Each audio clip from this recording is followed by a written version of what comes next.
Alright, আজকে আমি ৫টা বিগিনার সেলফ হেল্প বুকসের ব্যাপারে আমি কথা বলতে যাব। তো এই বইগুলো মানে যারা খুব বিগিনার, যে বই পড়তে যারা বিগিনার, যারা মানে কাইন্ড অফ খুব নতুন, কাইন্ড অফ যারা পড়তে অতটা ভালোবাসে না বা শুরু করছে ওদের জন্যই। তো এই বইগুলো দিয়ে শুরু করলে ওদের জন্য মানে যে লাইক রিডিং হ্যাবিটটা ডেভেলপ খুব লাইক করতে খুব ইজি হবে। কেন বলো তো, আমরা সবসময় আমরা without knowing any kind of information আমরা খুব আহ, বেশি হাই লেভেলের বুকস কিনে ফেলি, বা আমরা কিনে আমরা ওই হ্যাবিটটাকে তৈরি করতে পারি না। আর এই সব জিনিসের জন্য আমি এই 5টা বই আমি রেকমেন্ড করতে চাই বিগনেসের জন্য। তো ওদের জন্য খুব হেল্পফুল হবে এই বইটা, ওই বইগুলো। তো দেখুন এই ভিডিওটাকে এন্ড অবধি। তো আমরা ডিসকাস করি যে একটা একটা করে। তো প্রথম বইয়ের ব্যাপারে আমি ডিসকাস করতে চাই। তাহলে আমাদের লিস্টে বিগিনার্সদের জন্য একটা প্রথম বইয়ের নাম হচ্ছে দ্য গো গেটার।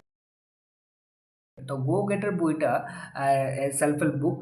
তো আমরা সেলফ হেল্প বুক অনেকই পড়া হচ্ছে, লেকিন সবসময় কি হচ্ছে, সেই একই কাহিনী, সেই একই রুলস, সেই একই regulations to follow for doing something. So সবসময় আমরা বোরই হয়ে যাই সেলফ হেল্প বুক পড়তে। কিন্তু এই বইটা এমন নয়, এই বইটা হচ্ছে একটা মানুষের জীবনের মানে পুরোপুরি হেরে গেলে আবার সে কীভাবে উঠে দাঁড়ায়, ওই লাইক স্টোরিভাবে একটা ন্যারেট করে, একটা স্টোরি ন্যারেট করে আমরাকে একটা ইন্টারেস্টিং করে তুলতে, একটা মানে একটা ইন্সপিরেশন দিবে, একটা মোটিভেশন দিবে যে এই ছেলেটা যদি করতে পারে, মানে একটা কাইন্ড অফ স্ট্রংনেস দিবে যে এইটা পড়তে বোরও লাগবে না, আর এতে কোনো মানে কাইন্ড অফ যে কীভাবে তুমি তোমার কাজগুলোকে শেষ করতে পারো, মেডিটেশন ব্যাপারে, এইসব জিনিস ব্যাপারে অনেক কিছু বলা হয়েছে এই বইটা। আর এই বইটা বিগনার্সদের জন্য খুব বেস্ট। আর এতে ইজি ইংলিশ ইউজ করা হয়েছে, এতে মাত্র 76 পেজেস আছে, যে তাড়াতাড়ি এটাকে শেষও করতে পারবে। তো এইটাই হচ্ছে স্পেশালিটি অফ দ্য এই বইয়ের। এটা বিগনার্সদের জন্য খুব রেকমেন্ডেড। তারপর আমি বিগিনার্সের জন্য আমি দ্বিতীয় বই একটা রেকমেন্ড করতে চাই, the magic of thinking big. এই বইটা অ্যাকচুয়ালি আমরা আমরা লাইফে আমরা মানে একটা লুপে ফেসে যাই, একটা মানে আমরা এমনভাবে লুপে ফেসে যাই, আমরা ভাবি যে এই ছোটোখাটো জিনিস পেয়ে গেলে আমরা ভাবি যে এটা অনেক, এটা চাই, এটা আমি পেয়েছি, আমি অনেক এটা নিয়ে সন্তুষ্ট হয়ে যাব। ঠিক আছে? কিন্তু অ্যাকচুয়ালি কি, আমরা ভুলে যাই যে আমাদের ক্যাপাবিলিটি কী, আমাদের মানে কাইন্ড অফ যে ক্যাপাবিলিটি কী আমরা ভুলে যাই। তো এই বইটা ওদের জন্য অনেক ভালো, যে নিজেকে কী করে, নিজের পটেনশিয়ালটা কী করে বোঝা যায়, নিজের পটেনশিয়ালটা কী করে বাড়াতে হয়, নিজেকে কী করে সামনে এগিয়ে নিয়ে যেতে হয়, এইসব জিনিস নিয়ে বইটা ভালো করে এক্সপ্লেন করেছে। তো এই বইটা মেবি এতে অ্যাকশনেবল স্টেপস বলা হয়নি, বাট এই বইটা অনেকেই মানে এক্সপ্লেন করেছে যে কীভাবে তুমি বড় ভাবো, মানে অ্যাথরের যে এই বইটা লেখা হয়েছে, যে অ্যাথরের মানে নিজের ওন এক্সপিরিয়েন্স এখানে বলা হয়েছে এই বইটায়। তো এই বইটা kind of recommended to think big. ঠিক আছে, নেক্সট বইয়ের ব্যাপারে আমরা দেখছি।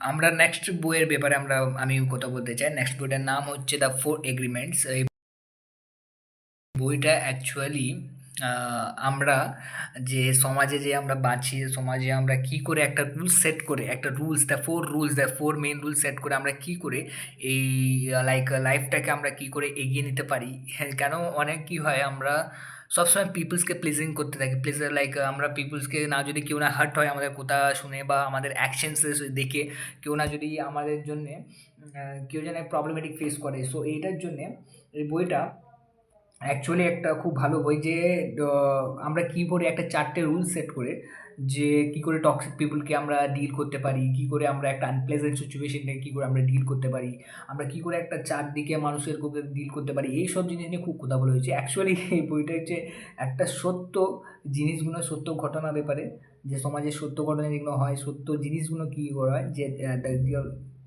দ্য ট্রুথস, ওগুলোর ব্যাপারে কথা বলা হয়েছে। তো এই বুকটা রেকমেন্ডেড। আমাদের নেক্সট বই বিগিনার্সদের জন্যে, the good wife's good life.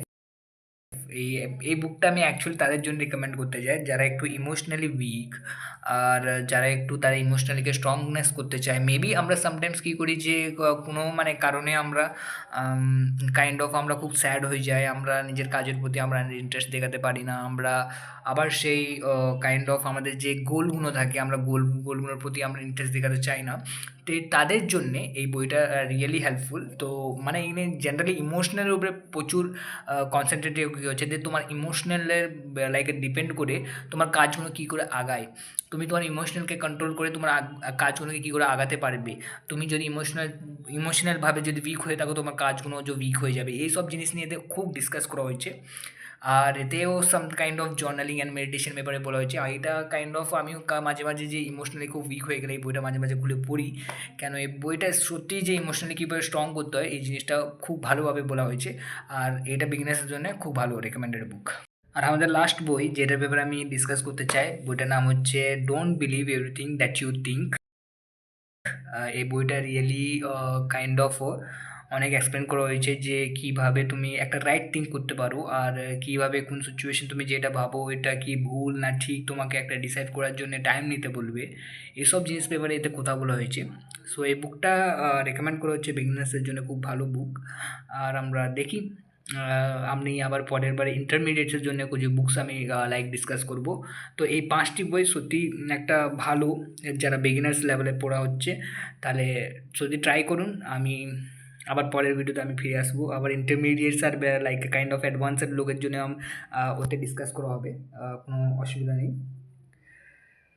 Okay then, by.